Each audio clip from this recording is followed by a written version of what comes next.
Vivam! Bem-vindos ao Pergunta Simples, o vosso podcast sobre comunicação. Escrever é uma arte com muitos caminhos. Da escrita de um diário pessoal até à escrita de um livro, há muitas formas diferentes de o fazer. Mesmo dentro da escrita jornalística, podemos percorrer estilos que vão da mais simples, breve, com apenas um parágrafo, à grande reportagem com milhares de palavras e dias de trabalho de campo. É neste universo mágico das palavras que se move o convidado desta semana. Um escritor que foi jornalista, um romancista que é argumentista, um grande repórter que nos ofereceu frescos de impressões do cerco de Sarajevo ou da missão de paz de um barco até Timor. Rui Cardoso Martins, autor de uma escrita única, de célebres crónicas judiciais, onde se retrata a nossa sociedade e, não menos importante, criador de frases como o penso eu de que, dita pela personagem da Contra-Informação, que representava o mais mítico dos presidentes de clubes de futebol portugueses. Esta edição está carregada de boas histórias, aquelas histórias onde se responde à pergunta: afinal, o que é que está em causa aqui?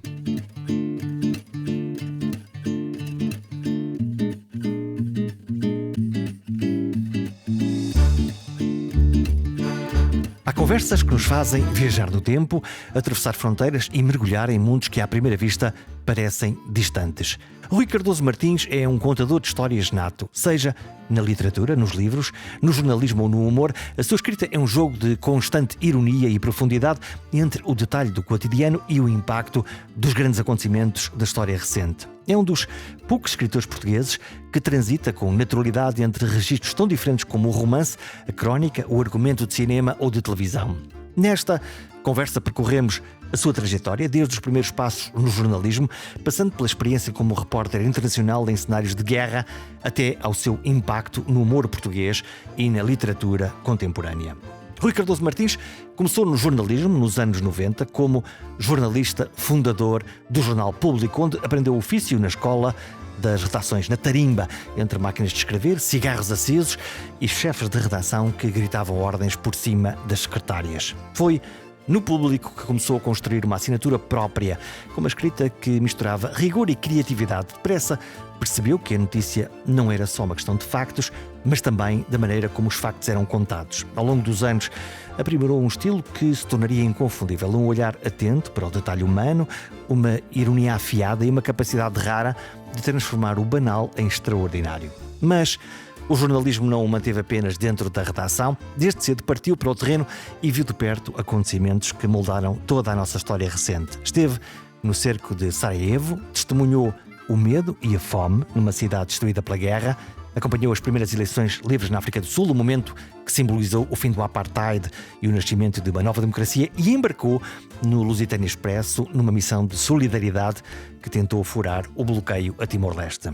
O contacto com a guerra, a violência e a injustiça foram marcantes, mas talvez isso, e o mais impressionante, seja a forma como nunca perdeu o sentido crítico, nem sequer a capacidade de encontrar humanidade mesmo nas situações mais brutais. Se o jornalismo lhe deu rigor e um olhar clínico sobre a realidade, o humor deu-lhe uma outra ferramenta poderosa: a sátira. Rui Cardoso Martins foi um dos criadores do Contra-Informação, o programa que durante anos disse as coisas que mais ninguém ousava dizer sobre a política ou a vida social portuguesa. Foi também um dos argumentistas do Herman Enciclopédia, ajudou a criar personagens e frases que se tornaram parte da cultura popular. Para muitos, o humor político em Portugal nunca foi tão ácido e certeiro como nessa altura. A televisão deu-lhe um outro tipo de notoriedade, permitiu-lhe explorar um registro completamente diferente, mas para ele a sátira nunca foi apenas entretenimento. Foi sempre uma forma de resistência, de expor as contradições do poder e de obrigar o público a pensar. A certa altura, a escrita tornou-se o seu grande território. Primeiro com as crónicas judiciais, Levante-se o réu, sugiro sempre que leiam estas crónicas, onde transformou julgamentos banais em relatos literários que mostram o melhor e o pior da natureza humana, da nossa natureza. Depois, com os romances que lhe valeram vários prémios e reconhecimento. Os seus livros refletem muito daquilo que viveu como jornalista e como cronista. Há um olhar atento para as relações humanas, um sentido de humor que surge sempre nos momentos mais inesperados e uma capacidade de transformar pequenos gestos em diálogos e grandes histórias. É um escritor que procurou sempre responder à pergunta: o que está em causa aqui? Seja no tribunal, seja num cenário de guerra ou numa conversa de café, há sempre algo que merece ser contado. Porque afinal, como diz Rui Cardoso Martins, as palavras contam. Viva! Rui Cardoso Martins, tens um comboio de funções: escritor, cronista, argumentista, dramaturgo, professor, jornalista. Queres qual? O que és hoje? Um faz tudo. Faz tudo? O que é que faz um faz tudo? Um faz tudo numa visão, numa perspectiva geral da literatura, que é uma palavra que eu uso sempre no bom sentido, num sentido sem Rodriguinhos, sem jogos florais. Sou uma pessoa que usa a língua portuguesa para várias, digamos, artes da escrita. E portanto sou um faz tudo no sentido. Eu gosto muito de faz tudo. Aquelas pessoas que sabem resolver não sei quantos problemas. E então estás com os mesmos, às vezes com os mesmos instrumentos. O meu instrumento, enfim, a minha maneira de trabalhar é a língua que uso em jornalismo, que uso em literatura, enfim, em romance, em conto. E em guiões de cinema e televisão. Mas há frequências diferentes, porque quando tu és jornalista puro e duro e tens que dar a notícia, é uma coisa. Quando te permites fazer as maravilhosas crónicas como tu fazias do Levante-se o Réu, no caso do Público, crónicas judiciais, é diferente do que fazer depois humor, como fizeste nas produções fictícias, ou como fazes quando escreves um romance. Sim. Sim, a minha formação é de jornalista. Porquê? Porque tirei o curso de Comunicação Social na Universidade Nova e entrei imediatamente foi um tempo histórico, heroico, interessante, que foi quando apareceu as candidaturas para um novo jornal que veio a ser o Público. E portanto entrei como estagiário no Público, depois de uma formação, enfim, de uma seleção. E aí aprendi tudo, quase da chamada tarimba. Andámos vários meses ainda antes do jornal sair. Quem foram os teus mestres? Os meus mestres foram, em grande parte, os meus mestres no jornalismo foram o Adelino Gomes, o Rogério Rodrigues, o pai do Tiago Rodrigues, do teatro, que é um amigo meu. Foi o Rogério Vidigal, foi o Eduardo Rebelo, foi o Torquato Sepúlveda e foi, obviamente, em grande parte o Vicente Jorge Silva. Portanto, tive a sorte de estar a trabalhar. Outros, Sérgio de Camacho. Agora podia continuar a lista. Éramos uns jovens que estavam ali com mestres e, portanto, aprendi a fazer. O que é que se aprende? Desde as breves às notícias e às reportagens. Muito cedo começámos. Eu tive a sorte de começar a sair de Lisboa, ou ir a Lisboa, aos bairros de Lisboa, ou ir para o estrangeiro escrever reportagem. Portanto, tive, ainda antes da internet, ainda antes dos computadores, hoje parece quase graça, mas eu ainda consigo escrever coisas à mão, não é? Porquê? Porque fiz uma transição e uma aprendizagem do analógico para o digital. Sim, acho que somos a última, somos nós, aqueles ali, a última geração que passou por isso tudo. Eu quando comecei a trabalhar na telefonia era fita, era bobines. Também passei por isso. Não havia computadores. Enfim, nós quando não havia internet. Tínhamos uns tijolos daquilo que seria depois a Macintosh. Eram os primeiros computadores, hoje são relíquias de tecnologia, com umas disquetes, as pessoas. Enfim, mas aprendi basicamente a escrever de tudo. E logo na primeira semana do Público tive que tratar duas coisas diferentes: notícias, reportagens, como jornalista, e também como jornalista fazer crónicas de tribunal. Porquê? Porque tinha feito uma reportagem que o Vicente Jorge Silva achou graça, que se passava num tribunal. E ele tinha faro para isso? Para perceber? Tinha imenso faro, tinha imenso mal feitio, como às vezes faz falta. Fala-me disso. Uma ética fantástica. O que é que era mal feitio? Maltratava-te? Sim. Eu acho que nunca te contei isto, mas uma vez, ainda jovem estagiário, quando ainda não tinha sido decidido quem é que ficava, afrontei-o, ou defrontei, não sei bem o que é que ia dizer desta palavra. Era um caso em que eu não concordei com ele e eu, cheio de opiniões, confrontei-o diante de muitas pessoas numa espécie de plenário anterior. Ele ficou zangado comigo, vieram-me contar depois. Precisamente o Rogério Rodrigues, que era um grande repórter e poeta, já agora, que infelizmente também já faleceu, que ele tinha ficado muito zangado e dizia, achou que eu não servia para o projeto. Ficou amoado. O meu amigo Vicente. Mas depois mostraram-lhe precisamente uma reportagem que eu tinha feito enquanto estagiário. Ele disse: mas isto é bom, o que é este tipo? Olha, é aquilo que tu queres mandar embora. É só para saberes. Contaram-me isto mais tarde. Já eu estava no quadro do público e fiquei sempre grande admirador, grande amigo do Vicente, que era uma força da natureza. Entrar pela redação: isto é uma desgraça, isto é uma porcaria, quem é que não sei o quê. Era surdo e gritava imenso. Era assim Era de facto um momento dramático, muito, muito cómico, às vezes difícil para quem ouvia as críticas, mas também era capaz de chegar ao pé de uma pessoa e gritar belo trabalho à frente de toda a gente. Era de facto uma pessoa excepcional. Olha, é curioso porque tu estás-me a falar, eu estou a recordar-me os meus velhos chefes de redação também, que às vezes até tinham dias mais difíceis, em particular depois do almoço, e gritavam muito. Isso era assim. Praguejavam muito. É só para dizer, eu pus isso numa peça de teatro que se chama Última Hora. Toda a gente fumava, não havia problema nenhum em ter uma garrafa de whisky na secretária, quer dizer, hoje parece quase uma loqueira, não é? Mas toda a gente trabalhava até à última. Ninguém deixava de fazer o seu trabalho, mesmo que de direta. Portanto, foram, como eu dizia, tempos heroicos. Agora, entre isso e a ficção, é preciso depois saber o que é que se está a fazer, não é? Como é que tu te ligavas ou desligavas quando tu estavas a fazer jornalismo por um lado e por outro lado já a escrever coisas, a escrever romances, a escrever, enfim? Não, isso foi muito mais tarde. Tiveste que desligar, quase te reformar um bocadinho. Isso foi uma consequência. Os romances e o cinema foram uma consequência da minha aprendizagem como jornalista e também como pessoa, e como pessoa que ia ao cinema e ao teatro também, e muitas leituras. Mas eu não sabia que era escritor. Essa é a grande descoberta que acontece. Quando é que foi a epifania? Bom, primeiro tive aquela coisa que qualquer cronista quer, que é aparecer uma pessoa que não conhecemos de lado nenhum e dizer-nos: eu compro o jornal por causa da sua crónica. E isso aconteceu-te? Aconteceu-me algumas vezes, e não por arrastamento, mas paralelamente apareceram escritores que eu adorava, não é? Porque os lia, a falarem no meu trabalho nas crónicas. O Cardoso Pires? O Cardoso Pires primeiro, que usa uma bela expressão.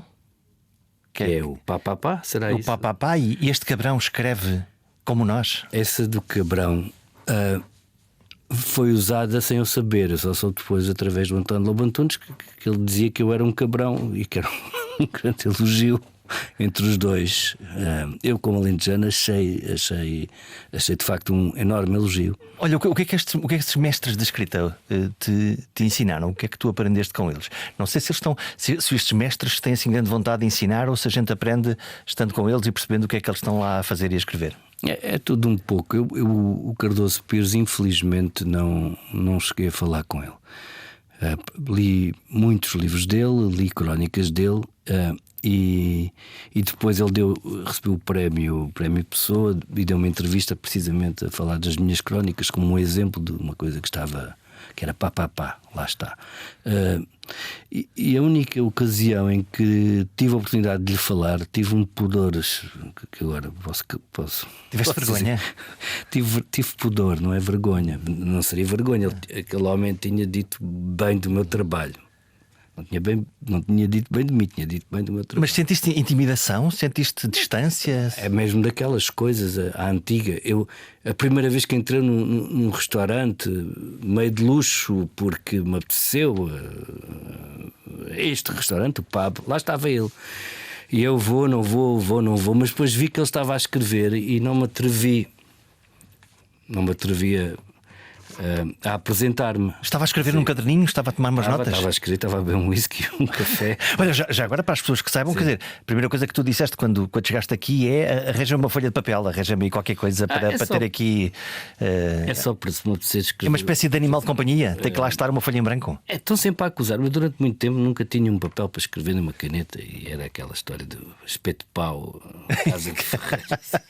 Punha tantas vezes que agora tenho rituais, não são são rituais, são coisas que é bom ter uma folha de papel, se aparecer alguma coisa digna de registro, nunca se sabe. Senão a nossa memória vai-se embora? Desiste? E sem memória não se escreve nada. Não há escritores sem memória. Fala-me dos teus rituais. Há um que é engraçado, que é, e que eu gostava de saber, que é: o que é que acontece entre as 5 da manhã e o nascer do sol? Porque, para quem não sabe, tu és uma ave de grandes manhãs, de acordar muito cedo para fazer o quê? Sim, quando estou a escrever, nem sempre crónicas, mas quando estou a escrever um romance é a melhor hora. Eu deito muito cedo, tento que a refeição não seja pesada e levanto-me cedo. Porque posso ver o sol nascer, porque não há crianças a pedir os Pokémon, porque não se tem que ir imediatamente levar alguém à escola. Eu já tive, na verdade, 3 gerações de crianças. Os meus 2 filhos, a Sara e o Henrique, já têm 26 e 25. Já cresceram? Tenho o Lourenço, meu enteado filho, que tem 16, e agora tenho um miúdo de 5 anos. Portanto, toda a minha vida estive sujeito a de manhã ter que tratar de uma série de coisas. Eu e toda a gente lá em casa, como é óbvio. Mas percebi que ali, na verdade, para dizer a verdade, acho que aprendi este truque de uma vez numa entrevista do Gabriel Garcia Marques, que disse que se levantava às 2 da manhã para escrever. Que esquisito. Eu depois percebi que, de facto, de manhã há aquela energia inicial, aquela coisa que é ainda sem comer, sem coisa, em que as coisas estamos só no mundo, não é? Sem barulhos, sem ruído. E percebi que era aí que era, para a parte dos livros, era a parte do dia também em que eu conseguia avançar, porque escrever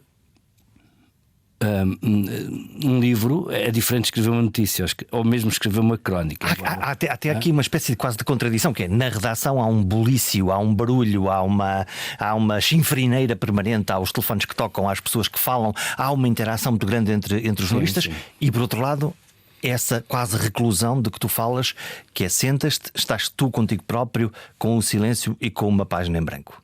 Sim, mas também me habituei a trabalhar em qualquer coisa. Trabalho muito bem em aviões, por exemplo. Trabalho bem em aviões, trabalho bem com ruído, desde que não seja a interpelar-me, não é?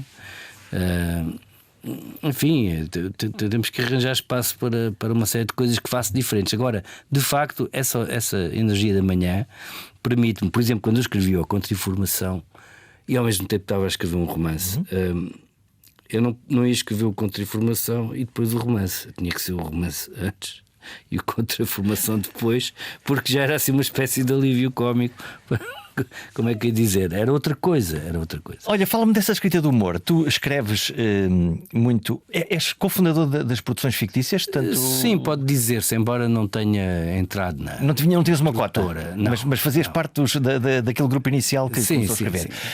Escrever humor, escreves para o Herman, escreves o Contra-Informação, lá está.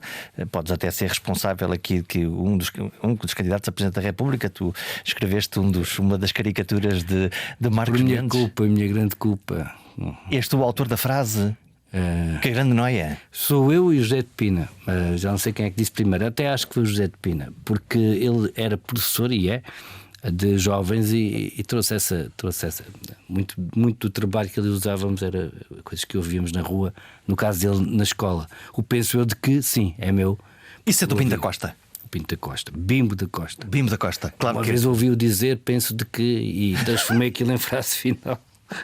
Ainda há pessoas que se lembram disto, cada vez menos, mas é uma frase de facto cómica, não é? Porque ninguém pensa de que para acabar uma frase, não é? E tu, a partir daí, passa a ser um bordão de linguagem, portanto, qualquer coisa que ele dizia, penso eu, de que é quase filosófico. Creio mesmo que é o grande contributo, o meu grande contributo para a língua portuguesa.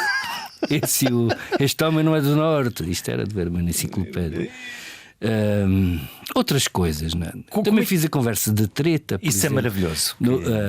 No What I Mean Anyway. Estas coisas nasceram de uma frase que eu vi num padeiro na Austrália. Eu estava sempre a dizer anyway. na Austrália, quando foi o navio, o Lusitânia Expresso, que ia tentar pôr umas flores por causa do massacre em Timor, por causa do massacre de Dili. Ias nesse barco? Eu ia. E então? Já voltamos ao humor, mas eu quero saber como é que foi essa viagem? Foi um período de muita espera, quase um mês na Austrália. No barco ou cá fora? Cá fora, mas depois quando embarcámos, e nem todos embarcaram aqui entre nós. É? Sim, porque havia medo. Houve alguns ataques de pânico, não muitos. Houve uns que se resolveram e bem. Eu ainda hoje mantenho uma grande amizade com um jornalista que teve um ataque de pânico dentro do barco. Antes de entrar, não conseguia, mas ali conversámos. Porquê? Porque afinal tínhamos razão, aquilo de facto podia ter corrido muito mal. Eu só tive a certeza absoluta de que os jovens em Timor preparavam uma sublevação quando o barco desembarcasse. E estavam dispostos a morrer para mostrar ao mundo. Aquilo já estava num tal estado. Eu tive essa confirmação 20 anos quando voltei lá com uma nova missão, com o Rui Marques, que foi organizador da primeira. E nós, quando estávamos no mar de Timor, a 11 milhas náuticas, e já tínhamos Timor à nossa frente, e de facto que foram uns dias, uma intensidade brutal. Não havia internet para mandar as coisas, portanto era pela rádio, através da onda curta. Portanto, também passei por isso tudo. Era no rádio? Ditavas as crónicas? Era por onda curta, palavra a palavra. Ou por telefone na Austrália. Eram contas de 1000 contos e coisas assim. Eram tempos heróicos, de facto, porque a internet ainda não funcionava bem. Eram 2 bocais de telefone que se colavam um ao outro.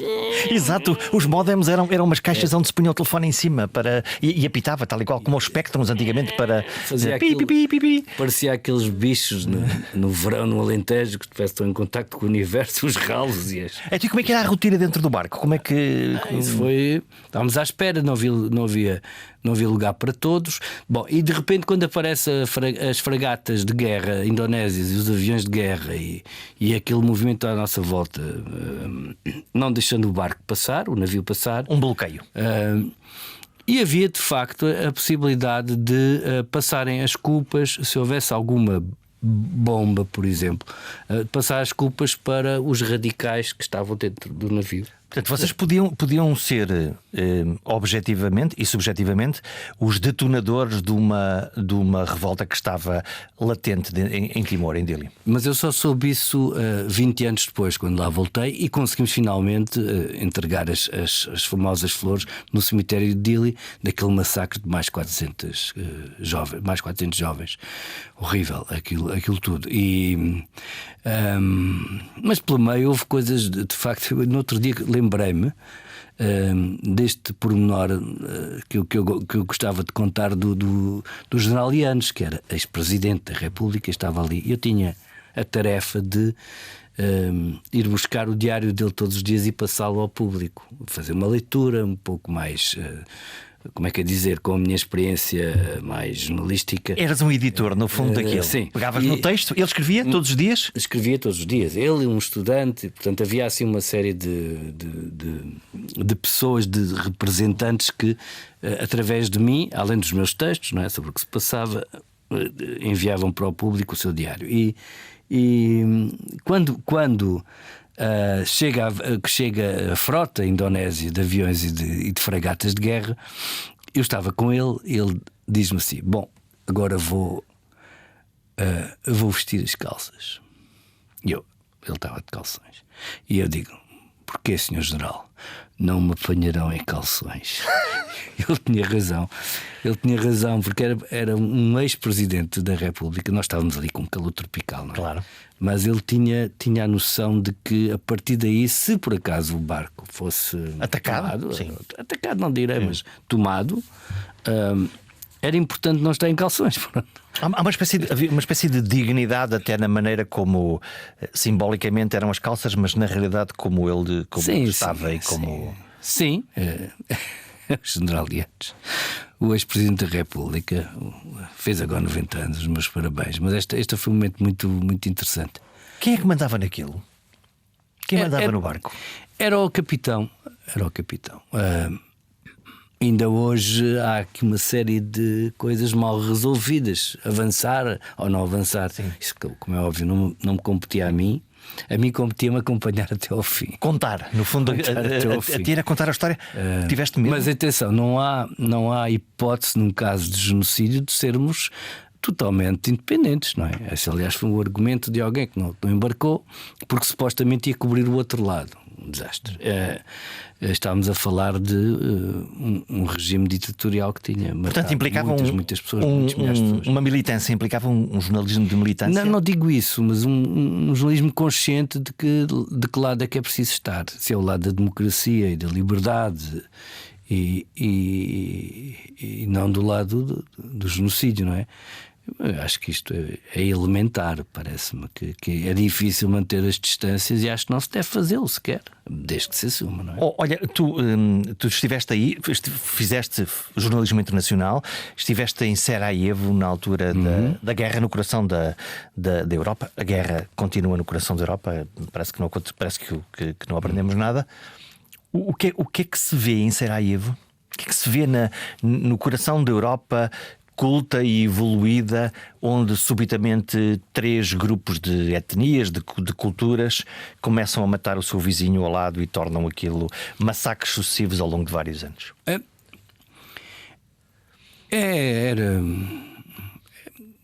Foi uma grande aprendizagem. Porquê? Porque eu, quando tinha menos 5 anos do que quando lá fui, eu tinha feito o Interrail e fui lá.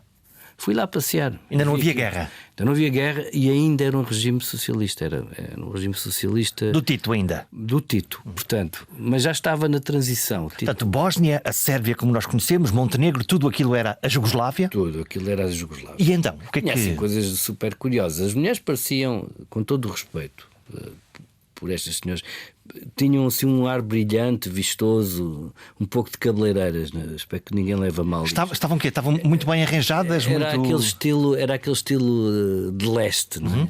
E esse tipo, por exemplo, muito brancas, coisa... normalmente com os muito coxinhos, bem pintadas, muito bem arranjadas, um grande cuidado. Um grande cuidado, que era uma coisa importante que eu depois voltei a encontrar. Quando lá voltei, é extraordinário. E estava no cerco e já estava a guerra e estavam a morrer muitas pessoas por dia, estava um frio danado e eu, que estava em Split, antes de embarcar para lá, me custou bastante conseguir convencer, enfim, não podemos estar aqui a explicar tudo, mas foi muito difícil ir para Sarajevo num avião C-130, cair a pique por causa das bombas, subir a pique, tudo isso, e eu estava convencido que me iam pedir para levar víveres, isto é, comida. Queijos, atuns, já estava disposto a comprar isso. Estávamos na altura do cerco, portanto, tu chegas a Sarajevo já na altura da guerra. Foi logo ali na passagem do ano, Natal, no 23 para 94. Um período terrível. Vi, por exemplo, ainda a arder a grande biblioteca islâmica de Sarajevo. Ainda apanhei manuscritos do século XIII queimados. Coisa horrível. É uma coisa horrível. Mas o que me pediram para levar foi cosméticos e desinfetantes para senhoras e coisas que permitiam às senhoras manter a sua dignidade. Não era comida. Eu não estava à espera disto. É uma grande aprendizagem. Eu tinha estado lá em férias, em Interrail, assisto a uma sociedade desenvolvida. Ótima música, uma educação. Uma cidade europeia. Uma cidade europeia. Como com aquelas Lisboa. Coisas um bocado estranhas e paranoicas que tinha o regime soviético em princípio. Nós longe de mim, fazer o elogio de tanto genocídio que aconteceu, por exemplo, na União Soviética. A Rússia é outro caso que depois conheci melhor recentemente. Mas assisti, por exemplo, durante essa primeira viagem, a um grupo de soldados, todos muito bem compostos, todos com 1,90 m, e eu disse: os soldados aqui são... Eu não gostava nada de enfrentar estes homens a marchar. E então explicaram-me que aqueles nunca iam para a batalha, aqueles serviam só para mostrar nas paradas. É só para se ver também um bocadinho. Era uma espécie de encenação do regime? Era aqueles tipos que marcham em passo de ganso de uma forma absolutamente genial, mas que não serviam para combater. Esses que se chegassem ao campo de batalha não combatiam nada. Claro. Eram grandes demais. Quando voltei a Sarajevo, já como repórter do Público, e vejo uma senhora morta no caminho do aeroporto, com uma bala na cabeça, e vou ao hospital onde estava, aliás, antes de ter fugido para as montanhas para bombardear a cidade, o famoso médico Dr. Karadzic. Depois condenado em sede de Tribunal Internacional.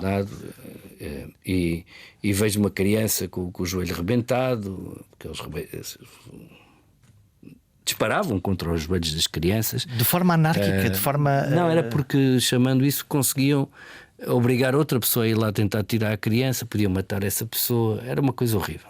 Havia a célebre. Havia uma avenida em Sarajevo, a Avenida dos Snipers, onde basicamente abatiam pessoas porque sim. Sim, mas também à espera, não os matavam logo porque depois quem fosse lá tentar tirar essa pessoa que estava ali ou agonizante ou com um tiro na rótula transformava-se num segundo alvo, não é? E estamos a falar, alguns deles, de atiradores olímpicos, porque a primeira vez que eu lá estive tinha havido os Jogos Olímpicos de Sarajevo, ainda tinha lá as rampas dos esquis, tinha isso tudo. Chegaste a falar com menos 17 e menos 25 graus. Com alguma destas pessoas, não das vítimas, mas das pessoas que disparavam? Não, mas li os relatos depois de vários, e há também um documentário sobre um grande escritor russo, mas que esteve desse lado e esteve lá a disparar contra as pessoas cá em cima, e é filmado. É o Edvard Limonov, que é um grande escritor, mas que foi adversário do Putin, já morreu, e que fundou um partido completamente maluco em São Petersburgo, que era ao mesmo tempo nazi e marxista, aquelas coisas que. É uma percussão quase do populismo, não é? Quer dizer, era, mas ele era inteligente e depois era casado com uma grande poeta, enfim. Mas esse homem disparou contra a cidade na altura em que eu lá estava. Portanto, foi assim. Tive algumas experiências estranhas, não é? Mas a mais importante, ainda hoje me serve de aprendizagem, foi a diferença entre a civilização, digamos assim, e a perda e a guerra e a destruição, como vemos agora na Ucrânia, numa escala muito maior. Na Ucrânia e em Gaza, obviamente. Isto é, podemos estar relativamente seguros, e esta sensação de que de repente em um mês menos tudo se pode escaqueirar, que é um bocado aquilo que está em causa. É uma pergunta que eu faço sempre para tudo o que escrevo: o que é que está em causa aqui? E esta sensação de que estive num sítio em paz e depois volto, é uma desolação, mortos, frio, falta de eletricidade, os campos de futebol transformados em cemitérios, nem cães nem gatos, alguma coisa isto quer dizer. Um bocadinho aquelas imagens que na Segunda Guerra Mundial houve em Leningrado, por exemplo. Há bocadinho estavas a falar desse poeta que tu dizes, era um poeta inteligente que forma esse partido. Mas também é poeta, sim. A inteligência pode coincidir com a falta de ética? Eu acho que sim, toda a hora. Bom, basta ver os cheirões nazis, basta ver o facto do grande, agora nem me lembro do nome dele, mas até a zona de influência ao filme, da casa que agora até vai ser aberta, o grande chefe de Auschwitz, gostava de música, gostava de ópera, muitos deles gostavam, nem todos, não é? Isso também é um bocado uma mitologia. Aquela obsessão com o Wagner, por exemplo, era muito do Hitler. Da elite também, não é? Sim, da elite, mas eles conseguiam separar uma vida quase doméstica com a maior atrocidade que já aconteceu na humanidade. Portanto, sim, é possível. É possível também ser estúpido e ser um bom poeta. Há uma personagem de outro escritor russo, que é o Mikhail Bulgakov, Margarita e o Mestre. Muitos portugueses conhecem, infelizmente. É um belo livro. E ela é uma personagem que vai a um restaurante, consegue acesso ao restaurante da Massolit, que é o restaurante da União dos Escritores Soviéticos, que eu por acaso tive o gosto de lá jantar e bem. Mas ele é estúpido, só que tem uma sensibilidade qualquer que nós não apreendemos. E o livro descreve-o como um tipo muito estúpido, mas um extraordinário poeta. Olha, quando tu estás a falar desse lado negro da alma humana, que é disso que estamos a falar, quando tu fazes a pergunta o que é que está em causa aqui, como é que tu depois consegues viver, julgar ou não julgar, quando tens que contar nos teus personagens, quando tens que contar nas tuas crónicas aquilo que é o lado mais brilhante, que imagino que seja mais fácil de contar, e ao mesmo tempo ter que contar o lado mais negro daquela personagem ou daquela pessoa que tu estás a ver? Aqui é preciso dizer que grande parte da minha experiência jornalística é também pequenita aqui em Lisboa, nos tribunais. O Levante do Réu é feito com pessoas banais, ou ricas ou pobres, normalmente mais pobres, que vivem os dramas que já existiam com os gregos, com os romanos. Isto é, ciúme, traição, um amigo que enganou um amigo, uma mulher que trai o marido, falta de dinheiro e violência doméstica. Eu assisto a isso e continuo a assistir todas as semanas. Namorados desavindos que destroem a sua vida com palavras a mais, com gestos a mais. Coisas de um absurdo que só ouvido, não é? Parece que não se acredita. E às vezes as pessoas acham que eu invento as histórias que contam. Ainda agora, numa sessão de violência, há uma mulher que infelizmente começou a namorar com um amigo de 25 anos e que correu muito mal. Agora que estamos aqui a falar até dias de namorados, não é? Por esta altura. E o que é que ela fez? Foi à esquadra com o resto do cuspo, da saliva que ele tinha deixado no para-brisas, e queria que a polícia desenvolvesse uma investigação para provar que tinha sido ele a cuspir-lhe no para-brisas. Uma investigação do ADN desse crime dramático. Mas isto, claro, evidente, num quadro de loucura em que há sacos de lixo trocados, há acusações, há empurrões, há conversas de todo o bairro. Porquê é que adoramos essas histórias? Porque são humanas. E o princípio, agora voltando ao que está em causa, é que desde o princípio tive a noção de que são histórias que podiam acontecer com alguém próximo, podiam acontecer-me a mim, por exemplo. Muitas histórias são tragédias que começam em coisas básicas, como deixarmos de dormir num carro, não é? Pode acontecer, já me aconteceu. E o que é que pode acontecer depois disto? Há até uma linha filosófica que foi inventada há pouco tempo, que tem a ver com como é que é? A moral da sorte. A moral da sorte? A moral da sorte. Como é que é isso? O inglês agora, infelizmente, esqueci-me do nome dele. Acontece, eu sou péssimo com os nomes. Bom, depois eu vou à procura e ponho no... Moral da sorte. Moral da sorte. O que é a moral, ou a sorte moral? O que é isto? É nós passarmos por uma situação. Por exemplo, ele dá este exemplo. Um homem vai num carro, bebe uns copos, quase atropela alguém. Não atropela, vai para casa. A vida continua. Mesma situação, mas a pessoa atravessa à frente e acontece. E acontece. E a partir daí é uma cascata, um cacharolete. Cacharolete, por sinal, quer dizer cocktail em português, de desgraças. E portanto, ele não fez mais nem menos do que o outro que se safou. E por isso, mas teve azar. E esse azar transforma-se em moral. E em destino. Fez tudo em destino. Eu assisti a coisas destas. Eu vi um homem que os polícias não lhe queriam dizer o que é que tinha acontecido no desastre. A filha dele tinha morrido, mas ele ainda não sabia. Ia ser julgado a seguir, ainda não tinha noção do que tinha feito. Isto também tem a ver com sorte, e a sorte aqui junta-se à moral. E eu estou sempre a assistir a coisas destas, não é? Aquele momento em que acontece uma coisa ou não acontece, e isso estamos, como dizia o Gil Deleuze, à altura daquilo que nos acontece.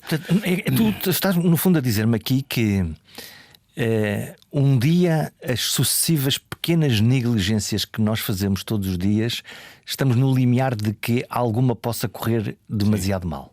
Sim, pode acontecer a mim, a ti, às minhas queridas irmãs, a qualquer pessoa. A qualquer pessoa. Há coisas que nós fazemos que de repente se podem transformar noutra coisa. Eu estava a pensar agora aqui, lá está, no pequeno excesso de velocidade na estrada, no usar o telemóvel 50 vezes e não acontece nada, e à 51ª acontece. Sim. É isto. E eu lido nós temos... com isso, com esse remorso do que aconteceu quando se pode ou não pensar, porque depois, quando uma bala passa por cima da cabeça, aconteceu-me em Sarajevo, precisamente. Senti a bala, o é quase uma espécie de helicóptero que passa, precisamente porque estava à noite, tive que fugir para um sítio e começaram a disparar sobre nós. E a ONU, na altura, tinha-nos fechado a porta porque tinha contingências políticas, tinha sido assassinado um vice-ministro. Estamos a falar dessas alturas. Mas isto tudo se repete a toda a hora, não é? E tu ouviste a bala? Ouvi a bala. A bala passou por cima, ao lado. Uma bala que eu já tinha ouvido, porque tinha visto um velhote nessa avenida dos snipers, precisamente a atravessá-la, e de repente ele parou e ouvimos a bala a passar perto dele.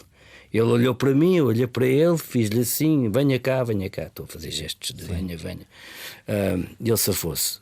Portanto, estes momentos que estão sempre a acontecer, até porque numa guerra civil, eu que parece até que tenho muita experiência, não tive, mas tive lá uns dias tremendos. Pronto, é assim daquelas injeções de realidade.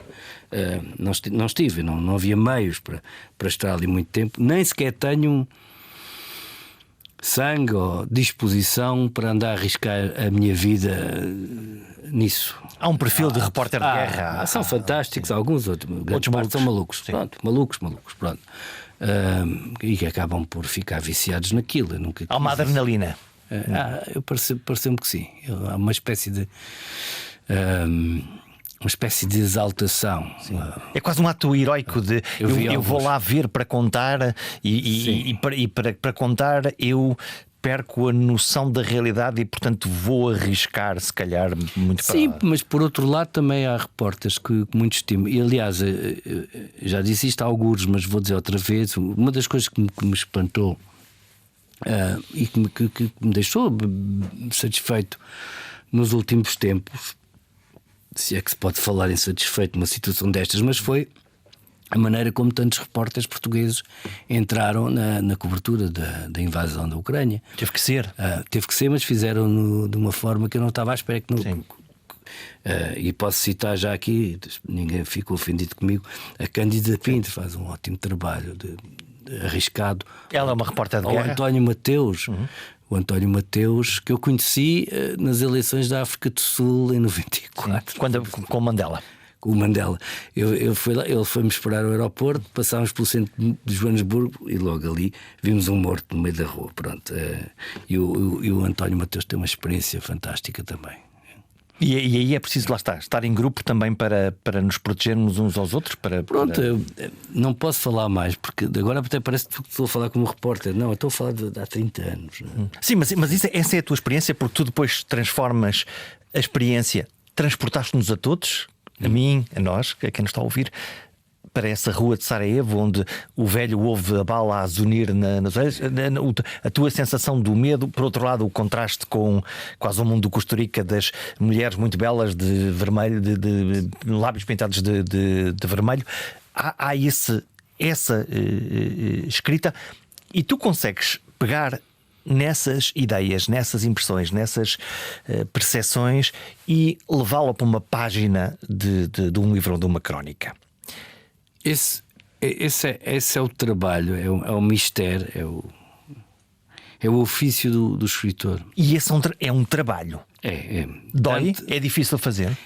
Mas também fazer uns sapatos bem feitos, o sapateiro também saberá que às vezes é difícil. Ou partir a pedra, mais difícil ainda. Partir a pedra. Ou outro exemplo que eu gosto, um escritor é como um mecânico de aviões que tem que arranjar as coisas, tem que o fazer bem feito. Porque se um mecânico de motores de avião não for profissional, temos um grande problema.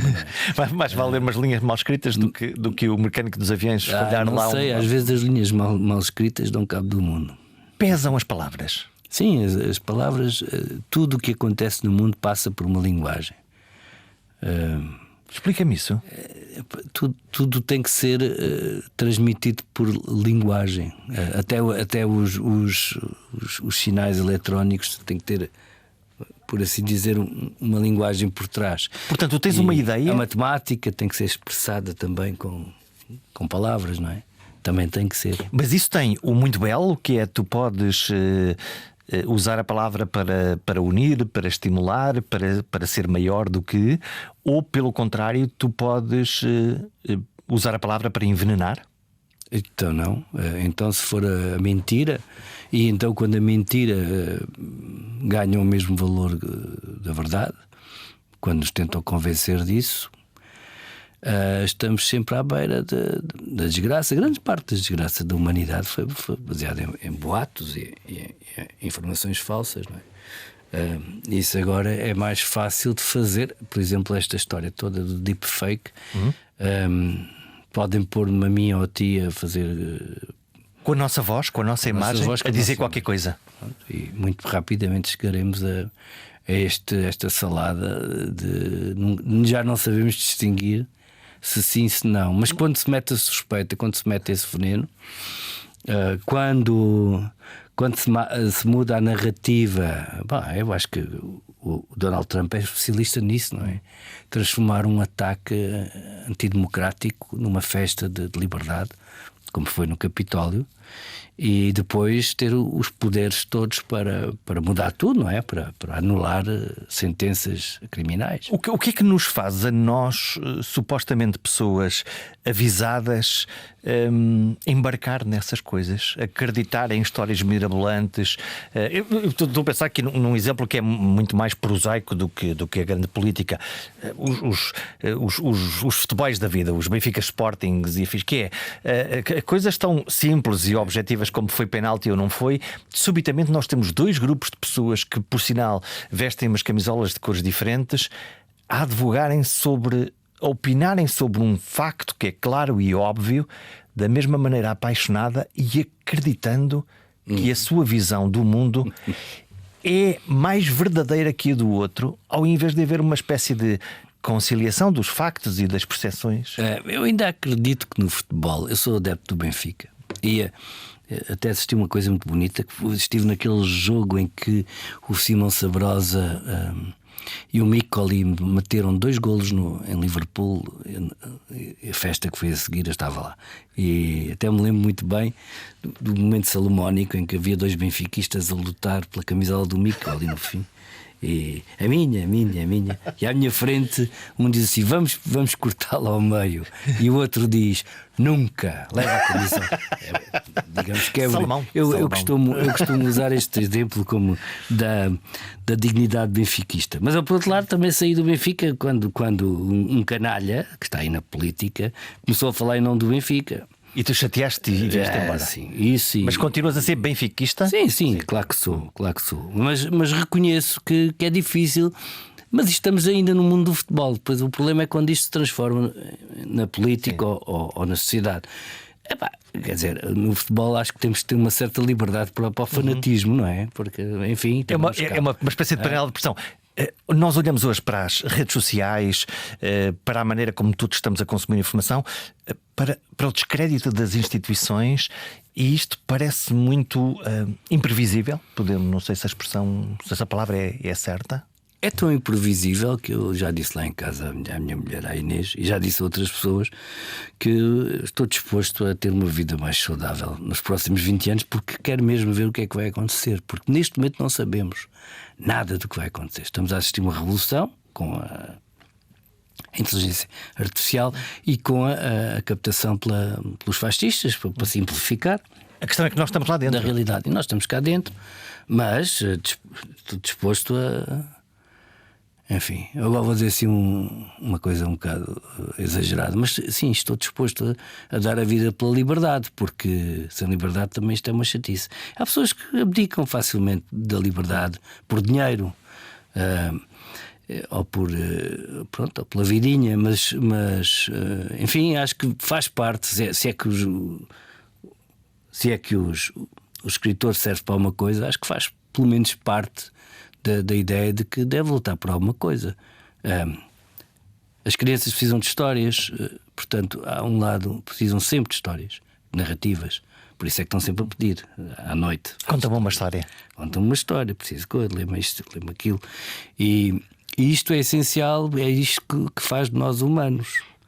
E, portanto, tendo entrado nesse mundo em que conto histórias, para simplificar, não acho que a literatura seja simplesmente contar histórias, é muito a forma como se conta, a forma como se olha para o mundo, a forma como falamos do que nos acontece e do que vemos à nossa volta, mas também a forma como criamos, a partir daí, coisas novas que não existiam.